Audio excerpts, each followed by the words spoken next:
Hello everyone, it's Jamal Thomas. Welcome to the Progressive Soapbox. So we have an update on Julian Assange. Just to give a primer for the people who weren't necessarily around for this series of other videos. I can't necessarily assume that everyone has seen every video that I've put out a ton of videos. I've been following this case with Julian Assange because I believe this case with Julian Assange is profoundly important. Ultimately, a journalist puts out information of published cables. The information has always been vetted to be true and essentially pulls back the facade that is put over the face of governments. I mean, governments comes out with for freedom, justice, democracies, and all this other stuff, and you find out they've been drone striking and murdering people in this abysmal ways, that they've been mass surveillance all across the world, even on places that we consider to be our allies. Now, none of these things should be fully surprising, but the scale was surprising. And getting your hands on evidence to actually see it is something else. Laws were broken. I mean, what Julian Assange has done for the past several years has been mind-blowing and influential in regards to how we consider information journalism and even politics in this country. The fault lines, many of which in the Democratic Party, you can make an argument, a decent argument, that says that the information gave the Sanders team evidence to show that you guys cheated. Like, it's hard to get across the impact of Julian Assange. And for that impact, for him revealing that U.S. fighter pilots are drone striking Reuters agents, not knowing the people who these guys are out there murdering, for him showing the CIA files, for him releasing the Edward Snowden, for him releasing all of this information that allows the public to get this idea of what the government is doing, so that public would have some say-so into these shadowy aspects of their empire. He's been chased to the corners of the world. You could say he's been chased to a embassy in Ecuador, where he found just the teeniest bit of refuge, and he's been stuck there in prison for the last roughly 6 years. That tiny bit of refuge has been under question. A few things took place. For one, the previous president of Ecuador stepped down. That president had been extraordinarily, I don't want to say not necessarily nationalistic, that's the wrong word for it, that's going to be misunderstood, but definitely in this thing of Ecuador as being a sovereign nation. That this idea of removing the yoke of Western colonialism and imperialism, saying we are our own nation, you're going to treat us as such. And one of those things was Assange. If other countries like Switzerland can give diplomatic immunity, we are a country. Our value as a country is no less than any of those other nations. We're going to give them diplomatic immunity. When they asked the last president, Carrera, I think his name, whether or not they can have a military base in Ecuador, he said, if I could put a military base in Florida, fair game. Like, I'm trying to get across this idea that he had this idea of this kind of, we are no longer going to be put upon by the United States. If you remember these idea of banana republics and all this other stuff, where you had dictators put in many of these Western countries or South American countries like Chile or Guatemala, people doing horrible things, and a lot of the stuff being able to get resources shipped to the United States at awesome prices. Essentially, the United States having its thumb on South America. Democracy, in these cases, become a pain in the ass. After all, if you're in a democracy, the people of that democracy may decide that the resources of that land are more expensive than what that dictator will sell those resources for. It's getting off the rails. All I'm saying is that president had a very strong streak of, we are a nation and we are not necessarily going to be beholden and put upon by the United States. The new president, not so much. Not so much. That new president signed a military deal. Right after signing a military deal, The Guardian comes out with an article using horrible smears, saying things that sounds absurd on its face, and yet they publish it nonetheless.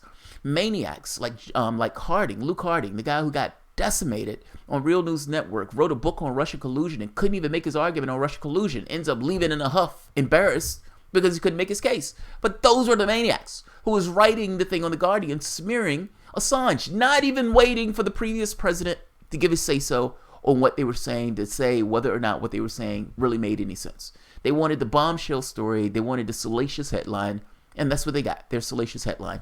They had people talking in the shadows. And they write down what they were saying in the shadows and just publish absurdities. One, that Julian Assange somehow was spying on the embassy. And two, that he somehow hacked into the embassy while he was stuck into the embassy. When they finally got around to the president, the previous president, he said this is absurd. He said it's lunacy. I'm paraphrasing. This idea that Julian Assange hacked into the embassy. Is it possible? Yes. Is it likely? Hell no. As for the spying, those were a security force that they put in order to protect Julian Assange, seeing as the British government was talking about coming in and taking Assange. All of it easily explainable, but they didn't wait for an explanation. The Guardian published that story. And when they published that story, I made the point that this looks like a pretext for something else. That ultimately, these anonymous people who are saying these things in the shadows, who are trying to take down Julian Assange, many of these people have access to crime because of their own either political or business allegiances, and even their own ideological allegiances, with this idea of either Democrats or this idea of belief in the Russian nonsense. But whatever the reasons, even if they full on believe it, they published stuff that ultimately ended up being just smears and hearsay. And that smears and hearsay, I was right, was enough to create action. That action being, they got rid of the detail, the military detail that was there, or the security detail that was there to protect Assange in case that Britain decided to have an international incident and went in. And there was a lot of fear, especially from his mom, especially from people who have been paying attention to the story, that this was a pretext for them to find some way, either through some kind of intelligence means or some coordination or some collaboration with the United States, to give him over. It was a big fear. It was an extreme fear. They shut Julian Assange's ability to communicate with the outside world. At the exact same time they shut off his ability to communicate with the outside world, this is when the smear campaign came out, which didn't allow him to respond to the nonsense that was being peddled. Now, if you're cynical and suspicious, you look at this and look at it and say, this seems somewhat coordinated. It seems coordinated. Ecuador signs a deal. And in signing this deal with this kind of military collaboration with the United States, not putting a base, but a collaboration with the United States, now there's a segue and there's an end to potentially get Assange. So people weren't necessarily crazy for having this fear. The new president, however, has come in and has said Assange's citizen, or you can say his asylum, will continue with conditions. Now, as you read this, what you realize is the conditions is that he just stays imprisoned. They make no mention of whether or not they were going to cut his communication back on. And in addition to not making communication on whether they were going to cut his communication back on, essentially, he's making the point of saying, as long as Assange shuts the fuck up. He should have just said that. As long as Assange shuts the fuck up. Because ultimately, if you're telling Assange, who's a journalist, that he can't say things about other countries or about things that are taking place, if he can't comment on politics, then you've essentially neutered Assange, which is essentially what he's saying. I strongly suspect that the pretext for him to hand over Assange is still there. Regardless of him saying that there are conditions on Assange's asylum, I suspect that those conditions are conditions that, put it this way, are conditions in the same way that that terrorism is a condition for the United States to go into a country, or that weapons of mass destruction are a condition for it going to a country. Richard Nixon, one time, there was a woman who was up for an office. And during this time, it was a question on whether or not women can actually do the job, especially in these high-pressure offices. Yes, that time existed. Nixon, in his tapes, is behind the scenes having a conversation where he's nefariously talking about the scheme to put this woman up for a position that he knows, as a flat fact, the woman is going to be denied for. With Nixon saying, well, I, Richard Nixon, put this woman up. I was a progressive president, forward-looking president who was willing to put this woman in a position. And in the tapes, you can hear Nixon to some degree laughing and with these kind of machinations saying, not only will I get credit for putting her up, her getting shot down in this role will put women back for another decade. How do I hear that as a rational thinking human being? How do I listen to a president come up with these machinations and then step away from that and pretend as if that other political figures don't have the same machinations? This idea that Julian Assange's asylum will continue with conditions, the question becomes, what are those conditions? And whether those conditions are such that it's going to be easily broken where he's going to be ferreted away. The problem with this is the secret warrant. It's suspected that the United States has a secret warrant, that the reason why Britain doesn't let Julian Assange go is because the United States has a secret warrant.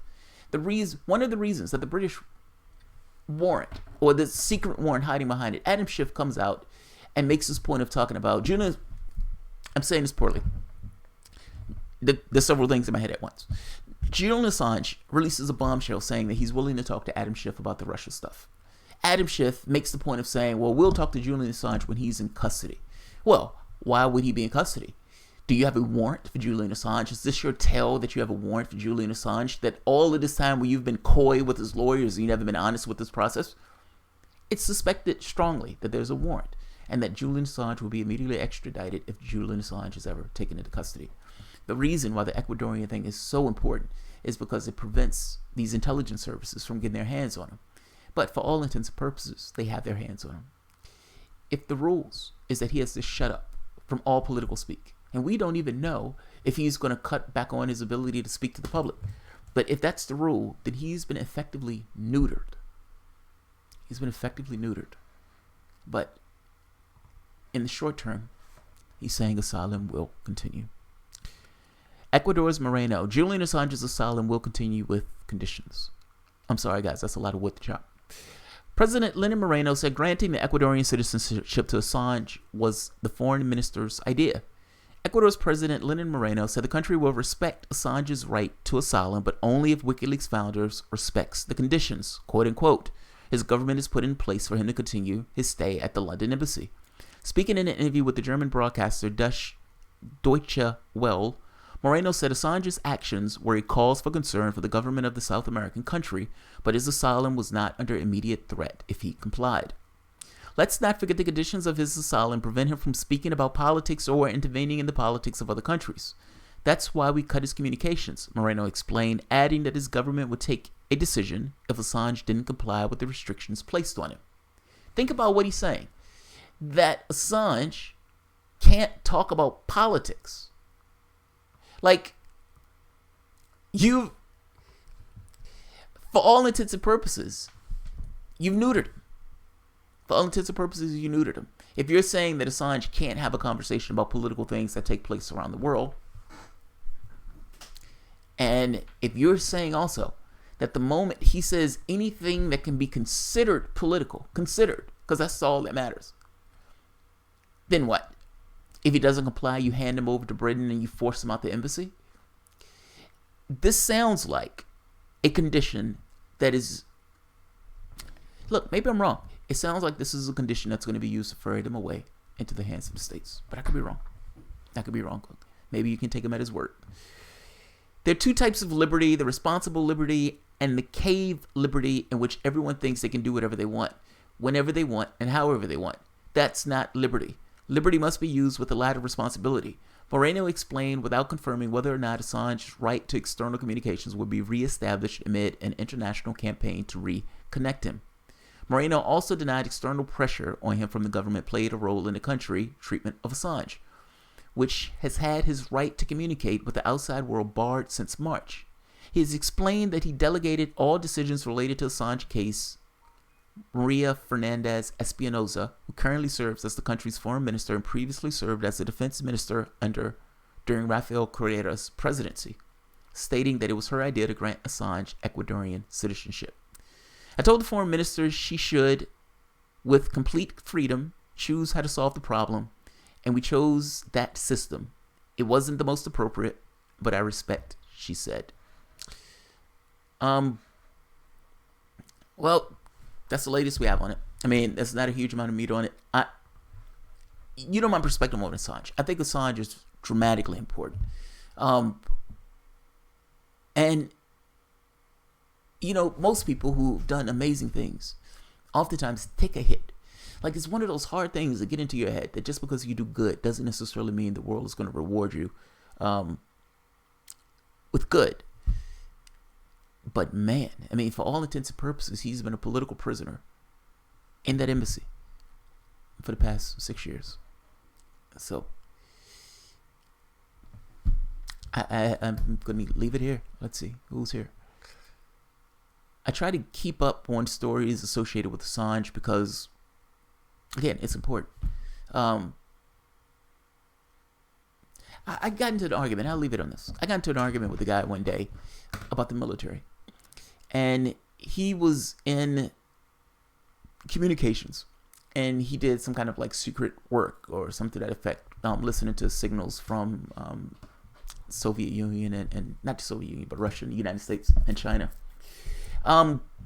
He said Putin was terrifying and even agreed with me that some of the biggest problems is going to be this kind of build-up over that side of the world. Meaning, for example, there's a build-up. Like United States troops are going into Poland right now. There's been a build-up of NATO troops on the border near Russia. In which case, Russia has responded in building up their own forces. That's terrifying. His thing was, well, I mean, the public shouldn't be privy to the secret communications. And my thing is, if you're doing something, especially you can't necessarily allow the government to use waste, fraud, and abuse, meaning government has an incentive to hide waste, fraud, and abuse. When the government fucks up, the last thing the government wants to do is tell people that it fucked up. It's usually an international scandal. So there's a problem in the sense of governments being able to hide information in that way. There's no way for the public to be able to manage the government if the public doesn't know what the government is doing. Investigative journalism is vitally important. And ultimately, what we have often in our journalism is just stenographers. The government source said this about this on this particular day at this particular thing. Another anonymous source or another governmental source in this particular department said this, this, and this. And ultimately, the only thing you have is a government said this. You have state media. I fail to see the difference. So, in order for you to know what your government is doing, or in order for you to have any level of responsibility, be able to handle or take the reins of what your government is doing, have any say-so, have any input, you need to know. If this stuff is done in the shadows, then it is impossible for you to know what takes place. For example, take the Israeli-Palestinian conflict, for example. You may have a lot of people in this country that will come away with a particular disposition of, oh, those Arabs are just terrorists. Those Arabs are always unhappy. Oh, those Arabs are this or those Arabs are that. Not seeing what takes place inside the country, meaning if they got an actual perspective of the country that was more even-sided, where you're seeing this particular crime takes place or that crime takes place. Imagine for the moment how whites saw those African Americans getting beat in Selma, crossing that bridge. It's jarring. It's supposed to be freedom, justice, and equality. And look at this. These people who are supposed to be upstanding citizens of the law are beating the shit out of people in suits who are just protesting to get equal rights. Same thing. The moment that you can see the other side of it, the facade breaks away. But if you can't necessarily see the other side of it, then you can trick people into having this illusion that one side is the victim and one side, one side has shot 500 people in the head, has no casualties, but they're the victims. They're the victims. So, yeah. All right, guys. I'm going to end this. I said I was going to end this like an hour ago. I appreciate all of you guys. And thank you for all the support on this show. I had like a bunch of other shows that I was going to do, and I still think I'm probably going to end up doing them. Shit, it's 12 o'clock. Yeah, I'm still going to probably end up doing them. So, I don't know if I'm just going to do them and push them or if I'm going to do them live, just so I want to do it once. But guys, thank you all for all the help. I really do appreciate it. And most likely, I will see you guys in a few minutes, probably 10, 20 minutes. Thanks, everyone. And if you enjoy the content, please feel free to share, like, subscribe. And, of course, you can always support through Patreon or, as you know, Super Chat. Thanks, everyone.